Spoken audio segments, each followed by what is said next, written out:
canlı uşağın dərisini soydular və başının, üzünün, demək qarnının, arxasının, qollarının, qıçlarının dərisini soydu.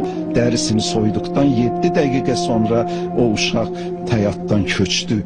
1992'de Hocalı katliamı sırasında korkunç bir olay yaşandı. Ermeni doktor Zori Balayan, Azeri bir çocuk üzerinde akıl almaz bir deney yaptı. Çocuğun derisini diri diri yüzdü.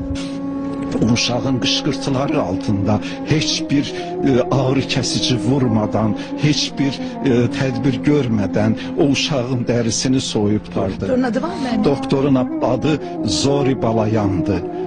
Askerlerimiz 13 yaşında bir Türk çocuğunu pencereye çivilemişlerdi. Başından, sinesinden ve karnından derisini yüzdüm. Saate baktım, Türk çocuğu 7 dakika sonra kan kaybından öldü. Türk çocuğuna yaptığım bu işkencelerden dolayı kendimi rahatsız hissetmedim. Ruhum halkımın %1'inin bile intikamını aldığım için sevinçten gururdandı. Akşam aynı şeyi 3 Türk çocuğuna daha yaptık. Belə meyitləri mən görəndə özüm dəhşətə gəldim.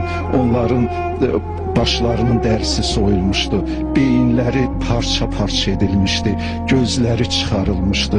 Anaların, qızların döşləri kəsilmişdi, üzr istəyirəm ifadəmə görə.